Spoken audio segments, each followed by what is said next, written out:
Jeshi la magereza nchini Faustini Kasike alipotembelea magereza yaliyopo mkoa wa Mtwara likiwemo gereza kuu la Lilungu na kufungua rasmi jengo la kupumzikia raia, lakini pia kujionea tofali zilizofetuliwa.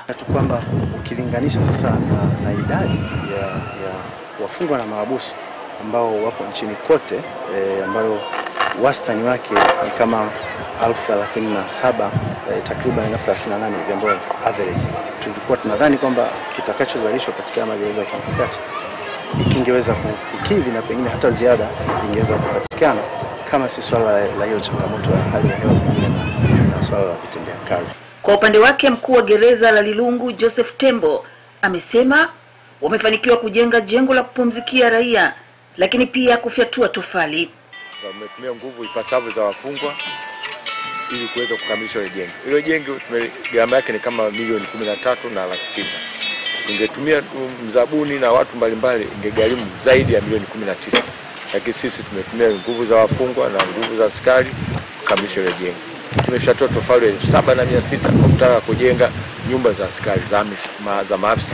Hiyo yote ni maelekezo ya Kamishna Jenerali ya kusema kwamba kila gereza lijitegemee, lijitosheleze kwa nyumba na chakula. Magereza nyingine alizotembelea ni za wilaya Masasi na Newala. Nikiripoti kutoka Mtwara, naitwa Lucio Gutu. Wananchi wa vijiji vya Mombose na Bubutole wilayani Chemba mkoani Dodoma wameanza kulipwa fidia shilingi bilioni 7.7 kupisha maeneo yao kwa ajili ya ujenzi wa mradi wa maji wa bwawa la Farikwa, ambapo zaidi ya nyumba 2800 wanatarajiwa kupisha ujenzi huo. Kutoka jijini Dodoma, Michael Msilo anaripoti. Wananchi wa vijiji hivyo wakati wa uzinduzi wa zoezi la kulipa fidia, mkuu wa wilaya ya Chemba Bwana Simon Odunga amesema zoezi la kulipa fidia linatarajiwa kukamilika tarehe 31 Novemba mwaka huu, na kuwataka wananchi watakaolipwa kuhakikisha wanatekeleza notisi ya kwama ndani ya miezi mitatu. Sheria inatutaka tufanye mambo yafuatayo. Ukishalipwa hela, na zoezi hili la ulipaji wa fidia tunalifanya ndani ya mwezi huu mpaka mwisho wa mwezi. Tarehe ngapi mwisho?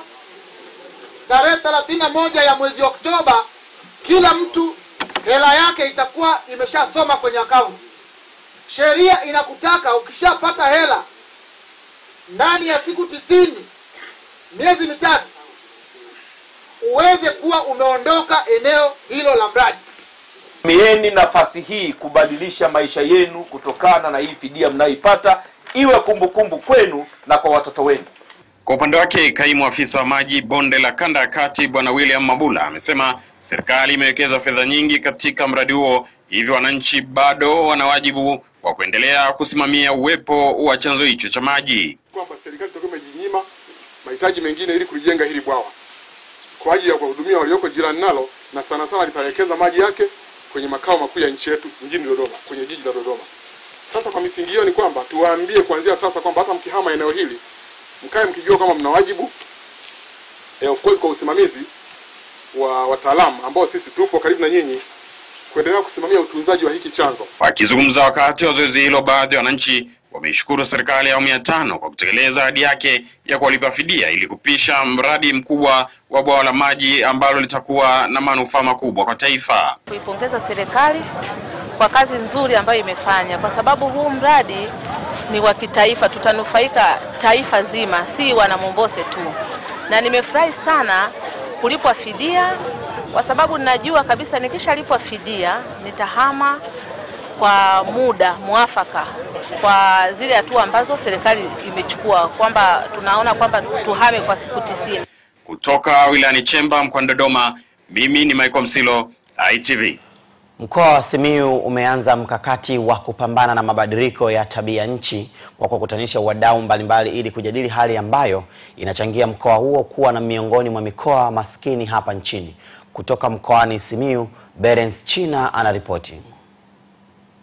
Akiongea katika kikao cha wadau kilichowashirikisha wadau kutoka wilaya za Meatu, Itilima na Maswa, Profesa Innocent Girahona amesema swala la uhifadhi wa mazingira nalo ni tatizo ambalo tumeiona, lakini wakati tukifanya mahojiano na wananchi tumeona kitu ambacho kinawapa shida zaidi, na yote haya yanakuja kutokea ni kwa sababu ni ile hali ya hewa. na swala zaidi ni kubwa ni kiangazi. Kiangazi kina athiri yote haya, kinachangia hata ukosefu wa chakula. Akifungua kikao hicho, mkuu wa mkoa wa Simiyu Anthony Mtaka alikuwa na haya kusema kuhusiana na hali hiyo. Mjadala uwe tupeleke ya matunda, ya mbao, ya kivuli. Mkishakuwa na vitabu vya miti mabarabarani, itamaanisha kuchukua mchungwa kupeleka nyumbani kwake, kuchukua mpapai kupeleka nyumbani kwake, kununua kiwanja ataanza kupanda miti. Hapa miti unaiona. Toka Ramani, njoo Bariadi, ingia Maswa, nenda Mwigumbi, mpaka Shinyanga, mpaka Nzega, mpaka Igunga, mpaka Singida. Unaona vitabu. Nao baadhi ya washiriki wa kikao hicho wamesema mpango huo umekuja kwa wakati mwafaka, kama anavyoelezea Fabian Manoza, mkurugenzi wa wilaya ya Meatu. Wilaya yetu imeathirika sana na mabadiliko ya hali ya nchi, tabia ya nchi. Eneo kubwa ni kame. Na kama mnavyoona pale, shughuli kubwa za kiuchumi ni kilimo na mifugo. Sasa kipindi tukienda kwenye ukame mkubwa, mwaka huo mvua hazinyeshi, unakuta watu wanahama, mifugo inakufa, kilimo chenyewe cha pamba kile hatupati. Sasa kunakuwa na umaskini mkubwa kuanzia kwa wananchi wenyewe, lakini hata taasisi zetu zile ambazo zinategemea mapato kutokana na sosi hizo zinaathirika sana. Nikiripoti kutoka hapa mkoani Simiyu, Berens China, ITV.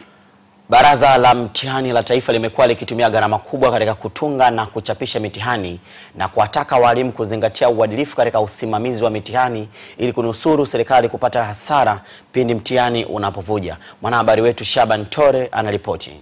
Akizungumza jijini Dodoma katika kikao cha dharura cha Baraza la Taifa la Walimu CWT, katibu mtendaji wa baraza hilo Dr. Charles Msonde amesema kuwa sheria ya mtihani kuvuja ni lazima mtihani husika ufutwe, na kwamba ili kunusuru upotevu huo wa fedha ni lazima walimu ambao ndio wasimamizi wa mitihani wazingatie maadili ya kazi katika usimamizi wa mitihani hiyo. Kama hawa walimu wamesema no, hata kama angekuja mzazi kushawishi, mfanyakazi kushawishi, whatever mwenye shule kushawishi, wao wasema no, we are protecting our professionals. No.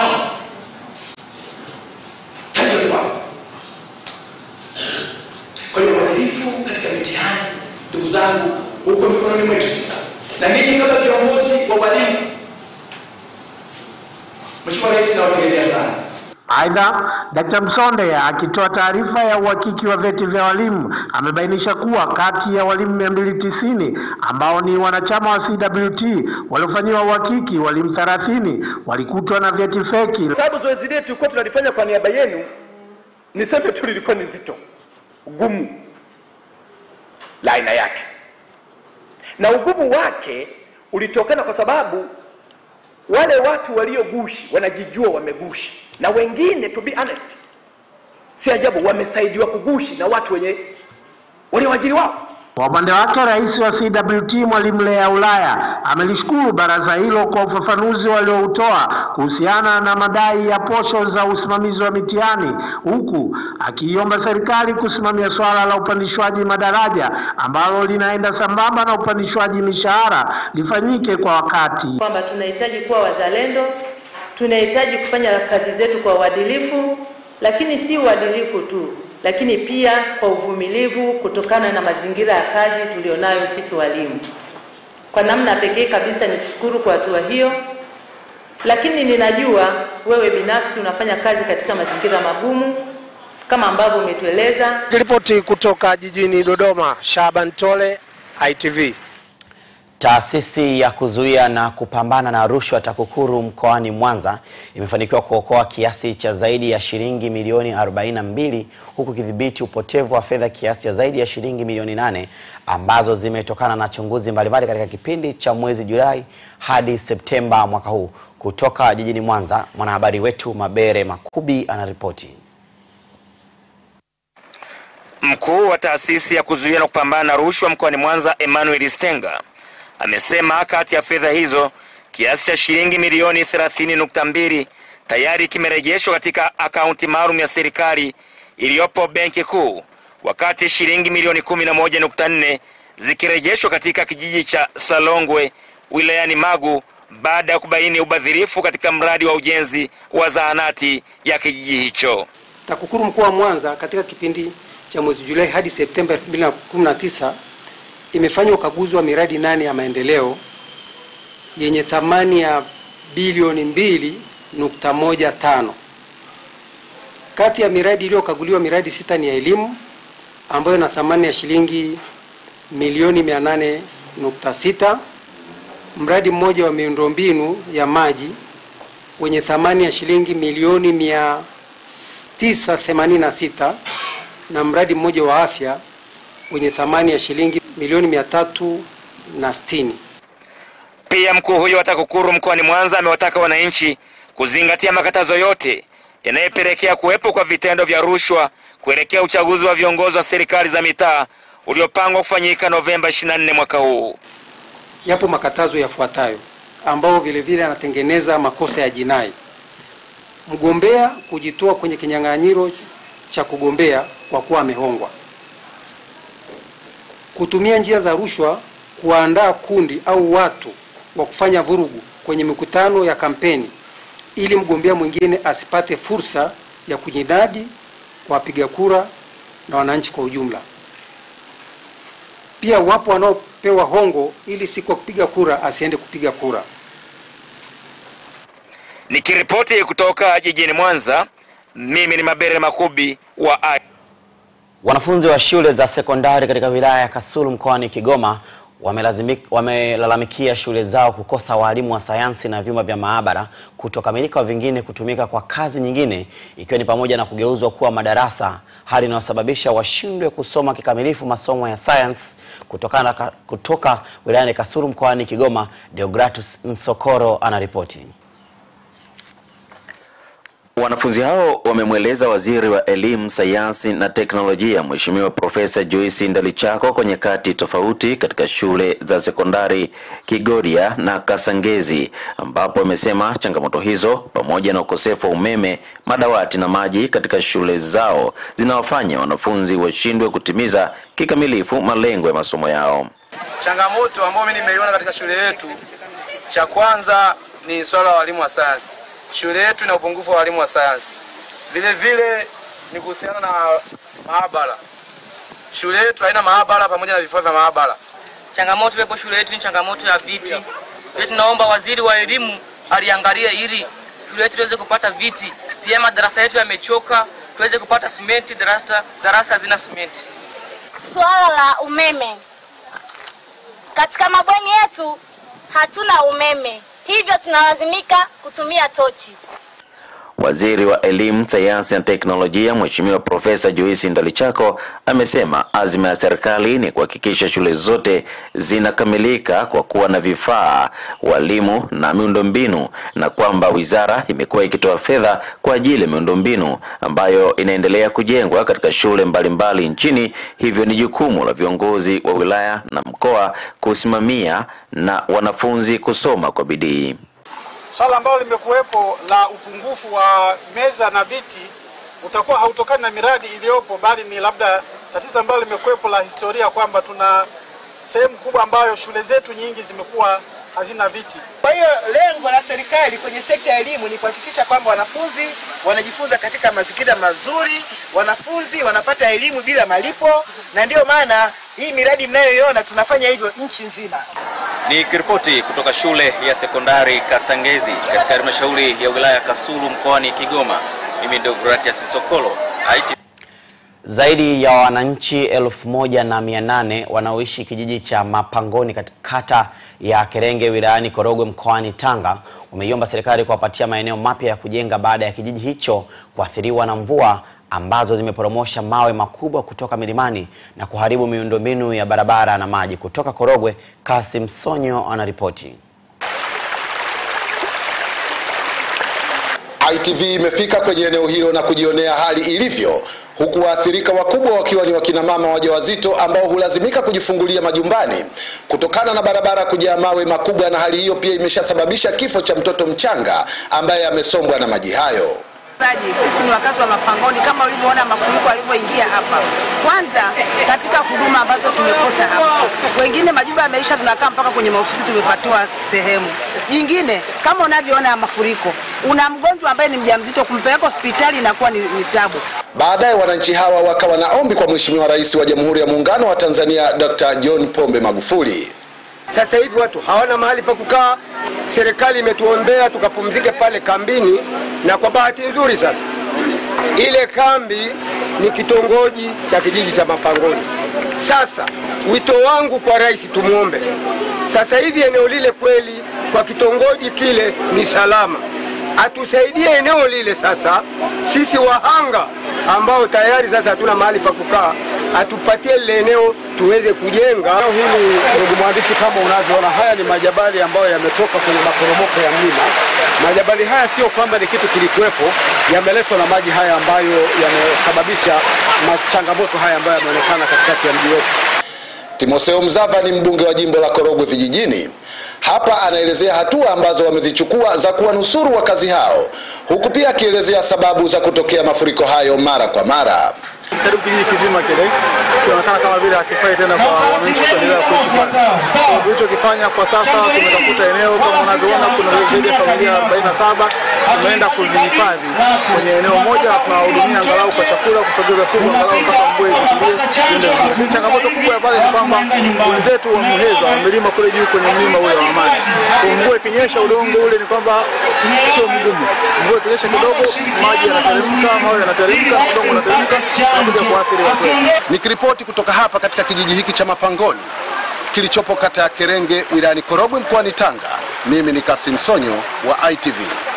Kampuni ya mawasiliano ya Tigo Tanzania imetoa msaada wa shilingi milioni 110 kwa hospitali ya CCBRT kwa lengo la kuboresha huduma za afya kwa wagonjwa wenye matatizo ya mguu kifundo, utakaowanufaisha wagonjwa zaidi ya 400 kutoka maeneo yote ya Tanzania. Mwanahabari wetu Jacqueline Silem anaripoti.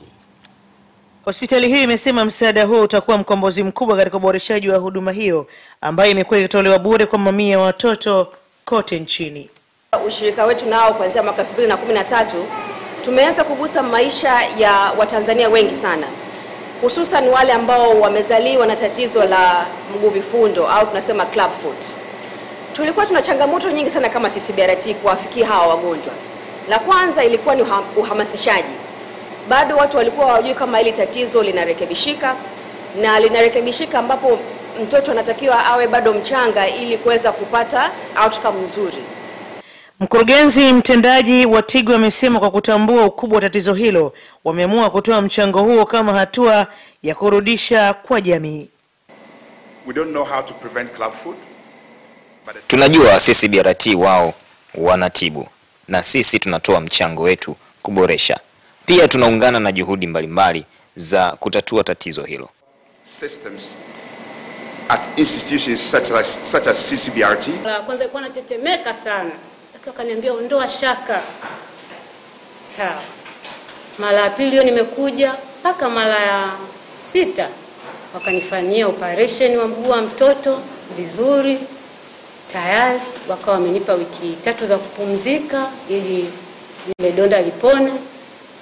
Mara ya 7 nikawa nimekuja wakanibadilishia kiatu. Leo nahesabu tena ni mara ya 8. Halafu ana na ambaye halanihudumia ule na wela ambaye alipata na matatizo. Wewe nimeshirikiana na ule kuja naye huko. Unafahamu umuhimu wa kuhudhuria kliniki? Nafahamu kabisa, lakini shida yangu ilikuwa ndio hiyo. Ana na tatizo nilimpata mwenzangu yule anayenihudumia usu nauli kuja huko. Zainabu Ilonga ni daktari bingwa wa mifupa kutoka CCBRT ambaye ameelezea chanzo cha tatizo hilo na matibabu yake. Hiyo kama mtoto akichelewa, anapozidi kuchelewa, ina maana mifupa inakomaa, misuli pia inakomaa. Kwa hiyo hata kuja kurekebisha, kwa sababu sisi tunarekebisha kunaanza kwa kufunga POP, ama hiyo method inaitwa Ponseti method. Kwa hiyo unapofunga POP kurekebisha, kama mifupa imekomaa, inakuwa ni vigumu sana kuirekebisha. Ni aina tu ya viatu kwa ajili ya kurekebisha miguu ya watoto hawa. Katika mmoja ya chumba cha matibabu katika hospitali ya CCBRT jijini Dar es Salaam, Jacqueline Silemu, ITV. Jaji mkuu wa Zanzibar Mheshimiwa Omar Othman Makungu amesema Zanzibar ina wafungwa 18 wanaosubiri kunyongwa kwa makosa ya uhalifu, lakini adhabu hiyo hadi sasa haijatekelezwa kwa vile hakuna rais hata mmoja wa Zanzibar aliyeidhinisha utekelezaji wa adhabu hiyo. Mwanahabari wetu Faruk Karim anaripoti. Jaji mkuu wa Zanzibar Mheshimiwa Omar Othman Makungu ametoa kauli katika kizungumzo na vyombo vya habari kuhusu masuala ya sheria na ujio wa mkutano mkubwa wa majaji na mahakimu wa Jumuiya ya Afrika Mashariki unaotarajiwa kufanyika Zanzibar Jumatatu. Amesema wafungwa hao bado wanasubiri utekelezaji wa adhabu hiyo. Ndio inaamua kama huyu bwana amefanya hilo kosa na ametoa hatiani kwa kosa hilo na inamhukumu kifo. Lakini bado huyu anaweza kukata rufaa mahakama rufaa. Kwa wengine wanakata mahakama rufaa, wengine wanaachiwa, wengine mahakama rufaa nasema hichi kifo adhabu hii iendelee. Kwa sasa hapo hawezi adhabu kutekelezwa mpaka rais atie sign. Mheshimiwa Jaji mkuu amesema adhabu hiyo haijafutwa Zanzibar, ingawa nchi nyingi imefuta na kugeuza kifungo cha maisha. Wao wanaweka kifungo cha maisha. Hata hicho kifungo cha maisha pia watu wana qualify tofauti na hapa kwetu. Nadhani si baadaye huko ndio maana tunazama tukichangamka na wenzetu tunaweza kwa washa qualify kifungo cha maisha, maana kesi nyingine wanasema kesi miaka 30. Sio maisha mpaka ufe kule, kesi ukishafika miaka 30 unatolewa. Mkutano huo wa siku 5 unatarajiwa kuzungumzia masuala ya sheria za ardhi, mazingira na dawa za kulevya na itashirikisha majaji na mahakimu kutoka nchi za Jumuiya ya Afrika Mashariki. Kutoka Pakiswani Zanzibar, mimi ni Faruk Karim, ITV. Wakili anayetetea upande wa viongozi 9 wa Chadema katika kesi ya uchochezi Peter Kibatala ameomba wiki 3 kwa wateja wake kuanza kutoa utetezi wao. Mwanahabari wetu Juma Kapalatu anaripoti. Wakili msomi Peter Kibatala ametoa ombi hilo mbele ya hakimu mkazi Thomas Simba baada ya hakimu huyo kuamua upande wa washtakiwa uanze kutoa utetezi wao kabla ya mashahidi wengine. Uamuzi wa hakimu Simba umekuja baada ya mvutano kati ya upande wa utetezi na wakili wa serikali kuhusu nani aanze kutoa utetezi wake. Hakimu Simba amesema uamuzi huo unatokana na mazingira ya mashtaka yanayokabili washtakiwa baada ya washtakiwa hao kukutwa na kesi ya kujibu. Akiwasilisha maombi hayo, wakili wa utetezi Peter Kibatala amesema mbali na washtakiwa wote 9 kuwa tayari kujitetea, wanaomba mahakama kuwapatia muda wa wiki 3 zaidi kwa ajili ya kujiandaa vyema kutokana na kesi hiyo kuwa na mashahidi zaidi ya 200 ambao wanahusika kuwatetea washtakiwa wote kwa nyakati tofauti, na kuiomba mahakama kuwapatia baadhi ya vielelezo vya kesi hiyo ambao vilitolewa na upande wa mashahidi waliotokea upande wa jamhuri. Akijibu hoja hizo, wakili wa serikali wakili mkuu Faraja Nchimbi amepinga kuongezewa muda wa wiki 3, akidai kesi hiyo ni ya muda mrefu na inapaswa kuelekea ukingoni, na kuiomba mahakama kuona namna bora ya kupanga tarehe kwa ajili ya washtakiwa kuanza kujitetea wao wenyewe kwa mujibu wa sheria. Baada ya pande zote mbili kuwasilisha hoja, hakimu anayesikiliza kesi hiyo Thomas Simba akaiahirisha kesi hiyo mpaka Oktoba 21 mwaka huu kwa ajili ya kutoa uamuzi.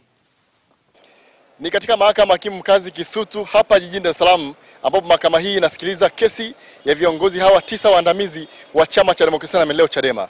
Viongozi hawa wanakabiliwa mashtaka 13 likiwemo la uchochezi. Juma Kapalatu, ITV, Dar es Salaam. Katibu mkuu kiongozi mhandisi Balozi John Kijazi amesema Tanzania ni nchi salama na ya amani isiyokuwa na tishio la Ebola, yenye vivutio vingi vya utalii kuliko nchi nyingine za ukanda huu wa bara la Afrika. Mwanahabari wetu Henry Mabumo anaripoti.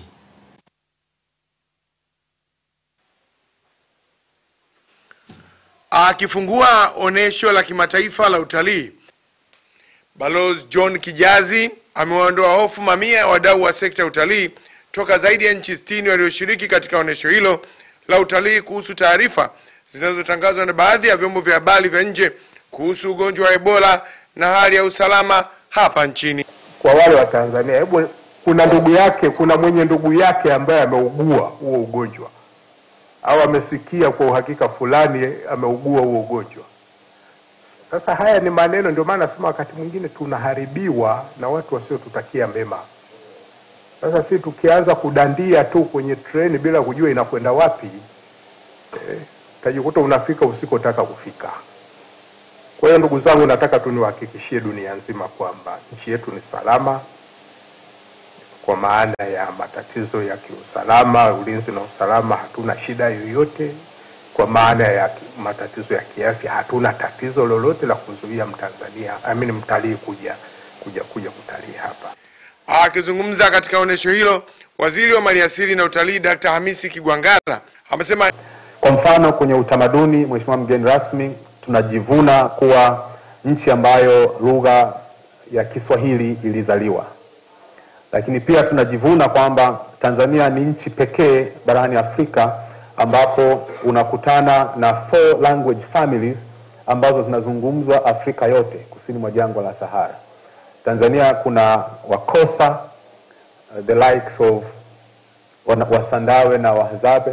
Tanzania kuna Nilotics, the likes of Wamasai na Wakalenjin. Tanzania kuna Wabantu, lakini pia Tanzania kuna Wakushtik, Wahamitic. Wakushtik, Wahamitic wanafanana na wale waliopo kule Ethiopia, Eritrea, lakini pia wa Nilotics wanafanana na waliopo Kenya na waliopo kule kwenye bonde la mto Niger, wa Fulani.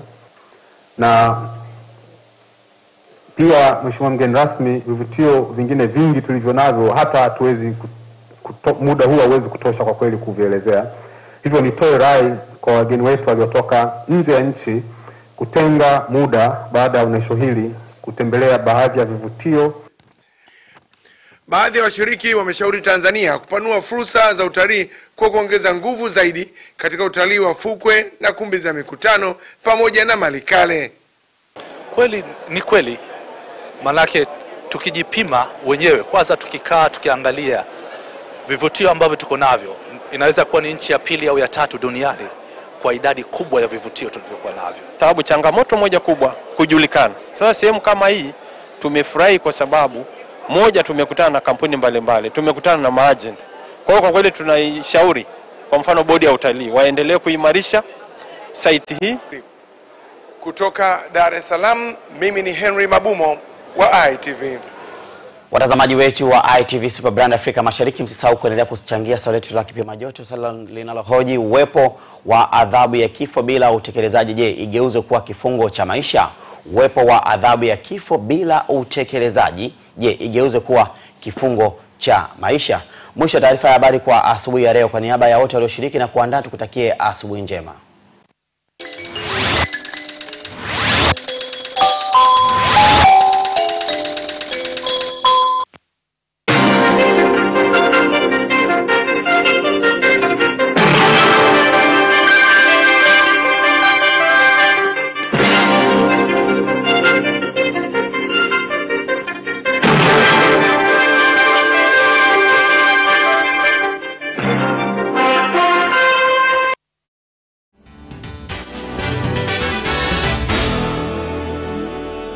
Mzee wa mahanjumati akidodosa utengenezaji wa vinywaji na vimiminika kutoka kwa wataalamu wabobezi. Taonesha jinsi ya kutengeneza kahawa aina ya latte au cappuccino. Unakuwa unaiweka kwenye espresso shata yetu. Hii ndio espresso shata yetu, na lazima kahawa inayoingia humu iwe ni gramu 8. Hapo utaona kahawa jinsi inavyotoka.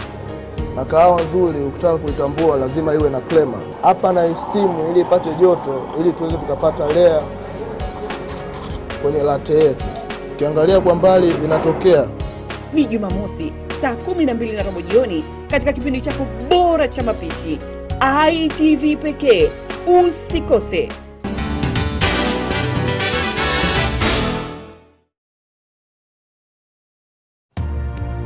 United in their anger against politicians, crowds across Lebanon call for revolution as the Prime Minister issues an ultimatum over economic reform.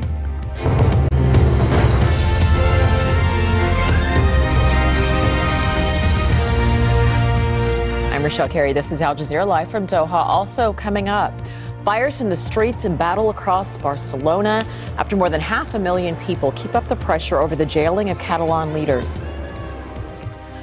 As UK Prime Minister Boris Johnson prepares to put a new Brexit deal to Parliament, we visit the port city where people are desperate for progress.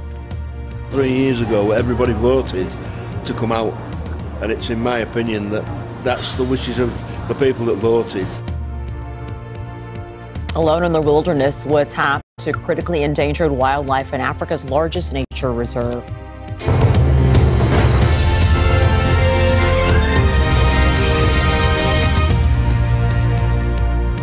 The call for political change in Lebanon is growing louder, with tens of thousands protesting across the country.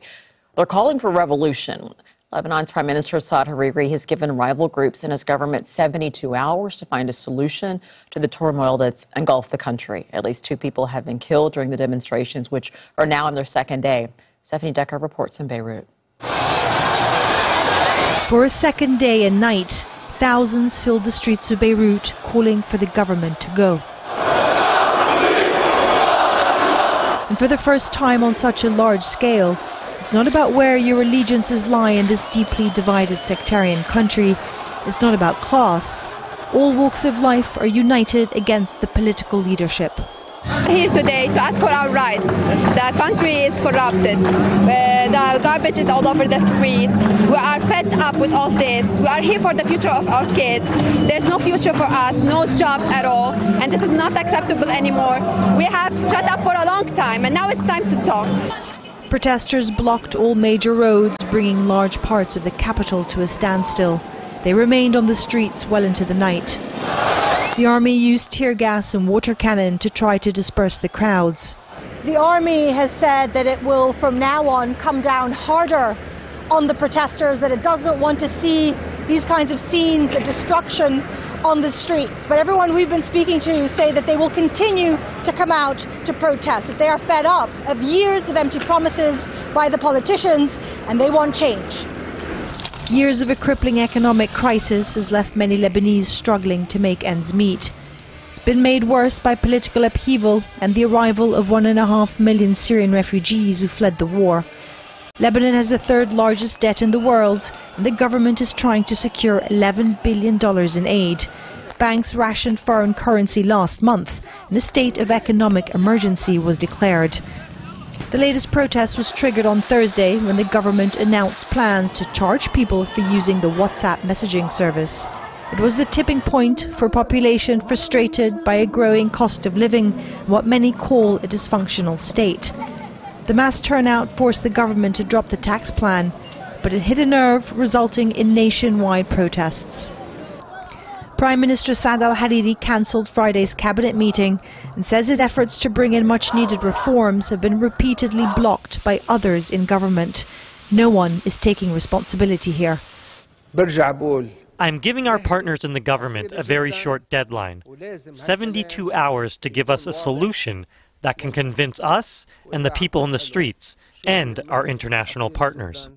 But there is little trust left in the political elite who has run this country for decades. People are hungry, people are struggling, people are tired.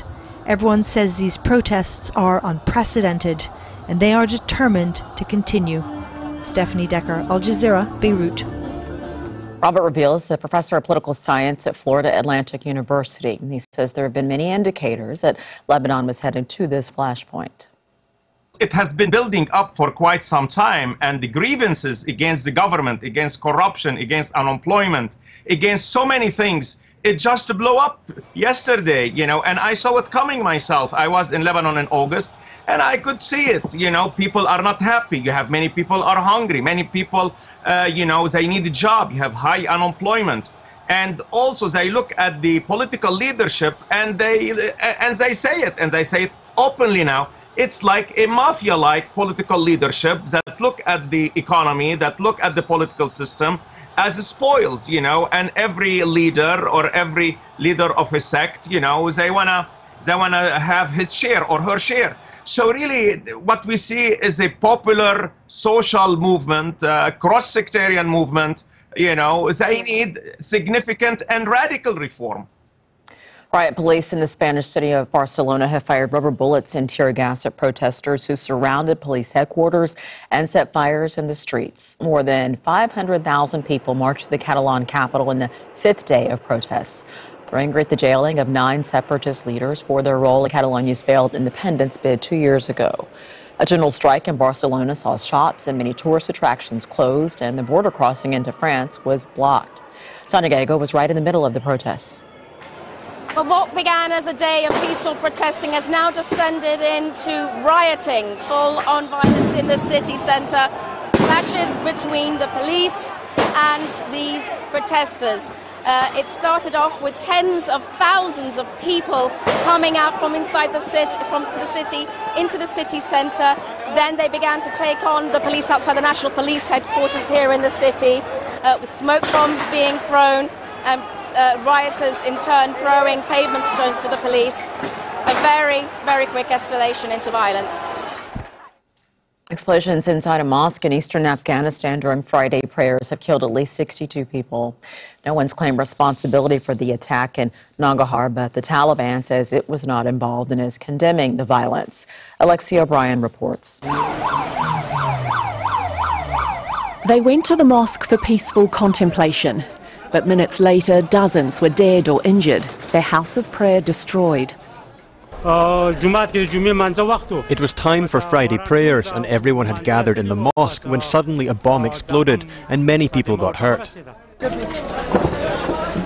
One victim says about 300 people were packed into the building in rural Haskamena in Nangarhar province when the blast happened and the roof collapsed onto those praying below.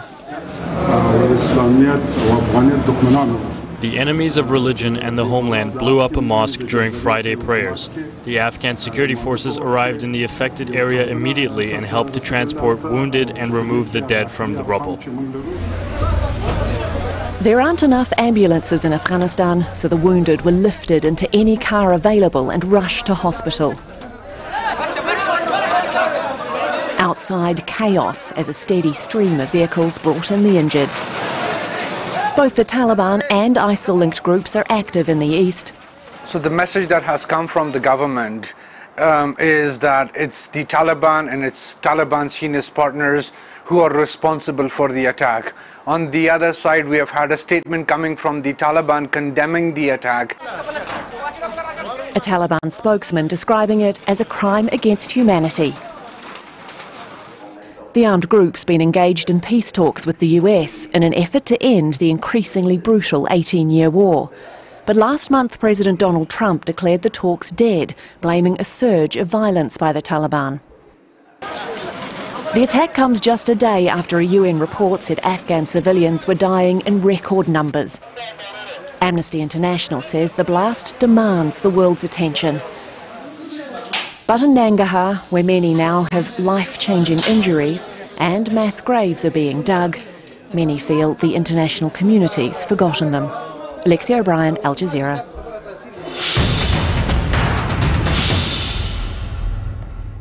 In the next few hours, British MPs are set to debate and vote on Prime Minister Boris Johnson's Brexit deal with the EU. But Johnson is facing an uphill battle to get it approved, with even the Conservatives, the Democratic Unionist Party, saying that they will vote against it. They're an ally of the Conservatives. Andrew Simmons takes a look at what we can expect from the vote. It's going to go right to the wire, and it's too close to call because the government hasn't got a majority. It's having to look outside the party for support, and there are so many variables. There are, in fact, variables within the party itself because 21 members have been disciplined. They're now being coaxed back. Most of them are said to be supportive of Boris Johnson's deal. Furthermore, there are 28 die-hard pro-Brexit hardliners. Most of them apparently are supporting Boris Johnson. And then there are the independent MPs they're looking to try and bring forward as well.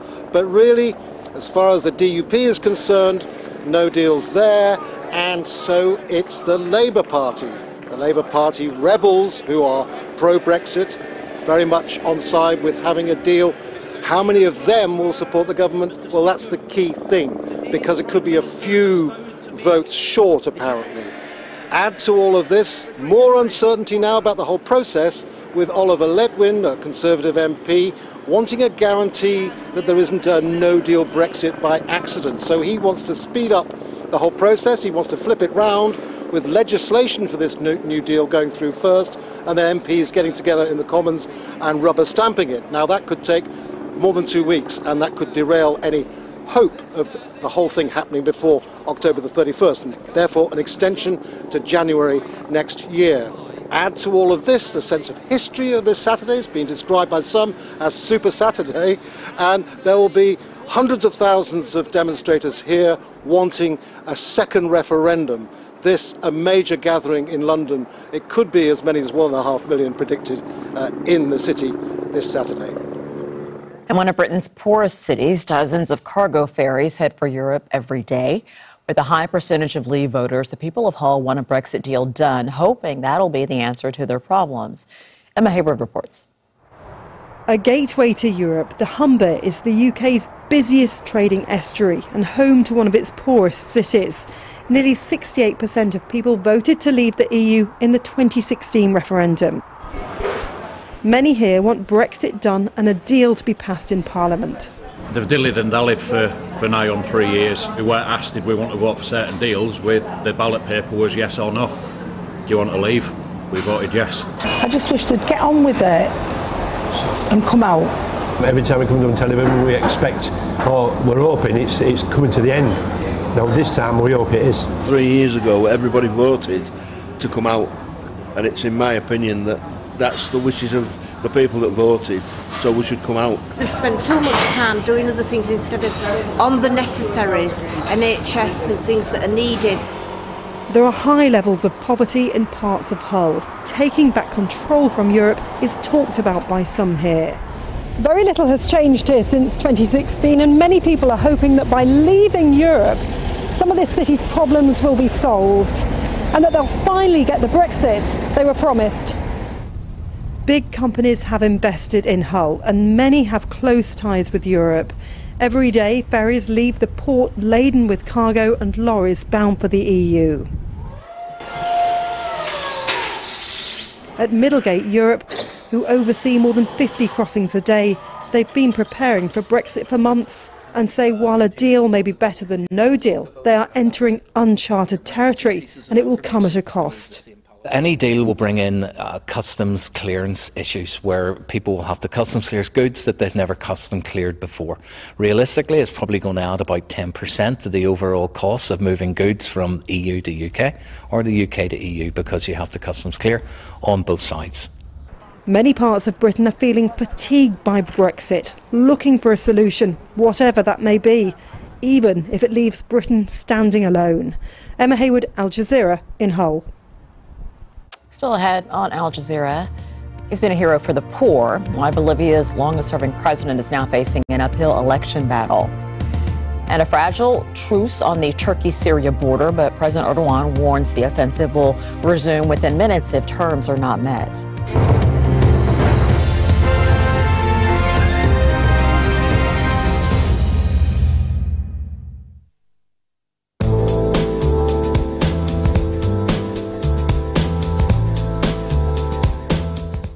Hello, the weather's largely set fair across the Middle East. We've got some rain in the forecast, though having said that, a little bit of a cloud just spilling out of the Black Sea, heading towards the Caspian Sea.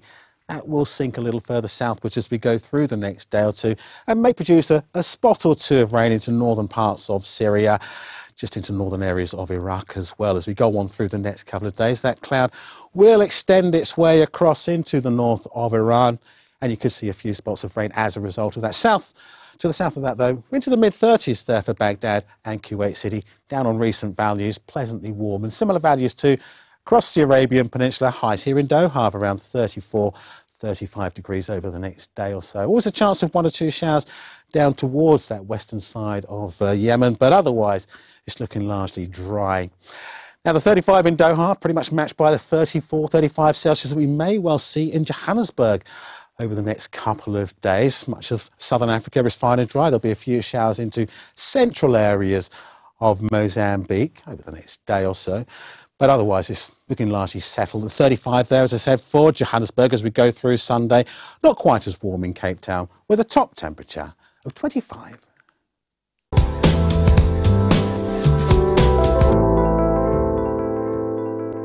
Wafuatao ni waandishi wa habari wa ITV waliotapakaa nje ya mipaka ya Tanzania. Nikiripotia ITV kutoka Goma, mimi ni Hoser Malivika. Nikiripoti kutoka jijini Nairobi, jina langu ni Duncan Maiche wa ITV. Bali ni Averimana, ITV Bujumbura. Nikiripotia